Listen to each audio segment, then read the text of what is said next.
Well, my first step toward purpose was when I became a mum. Isla was born in 2009, and when her grandmother held her for the first time, she declared, "This one will change the world." Jude joined our family less than 2 years later, and we settled into a life that I can only describe as beautiful chaos. Isla was sassy, and she had this really deep, throaty laugh that shook her whole body. And Jude just came out bright. He found everything funny, and he absolutely idolised his big sister. My heart was full of so much love for these little people, and my head was full of all of the dreams because anything was possible. And then, when they were aged just 2 and 4, that future was ripped away. In the space of a single doctor's appointment, I went from a perfect, healthy family to a future prognosis that was so heartbreaking it still takes my breath away today. Isla and Jude were diagnosed with Sanfilippo syndrome. It's a form of rare childhood dementia. And I won't describe that devastation because really there are no words, but it's quite hard to look at this picture now from today's point of view, knowing exactly what lies ahead. That little girl is now 13. She can no longer speak, and most days she doesn't know who I am. Jude still has that little spark in his eye, but he's slipping away slowly. He's following in his sister's footsteps, as he always did. And you might not be able to tell from that particular picture, but I was absolutely grief-stricken. But I decided to pour that grief into something positive, because the only thing worse than losing these children to this dreadful condition was if their short, painful lives were lived in vain.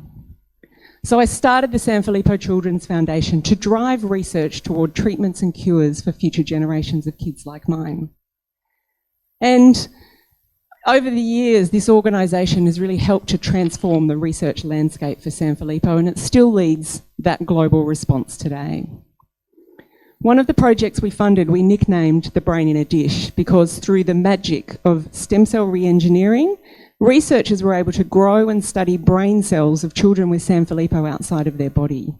And this is one of those sets of cells under the microscope. It's really quite beautiful. And it could even be Jude's, because he contributed a small piece of himself to that particular project. But over the years, I couldn't ignore the fact that we were investing so much into this one single rare disease when I saw lots of other activity happening in rare diseases that presented very similarly or had a similar disease mechanism. And I also saw other similar diseases that were getting no research at all. And I started to wonder, could we have a broader impact in the work that we were doing? And at the same time, as a mum, I was fighting on every front, trying to get the care and the support that Isla and Jude desperately needed. And I saw lots of other families doing the same. The dementia that our kids had was really similar. The impact was the same, and it was affecting the whole family unit. But because the genetic cause of some of these conditions was different, we were all lost in these rare disease silos. In this picture, Isla is showing her friend Mia a ladybug, and it's landed in her hand. And I love this picture because despite the fact that both of these girls have dementia, there's still something about that beautiful curiosity and wonder of childhood that's coming through. Sadly, Mia passed away when she was 9, and we miss her every day. But she helped me realise that the answer to providing solutions for kids like ours was the collective consideration of the childhood dementia disorders.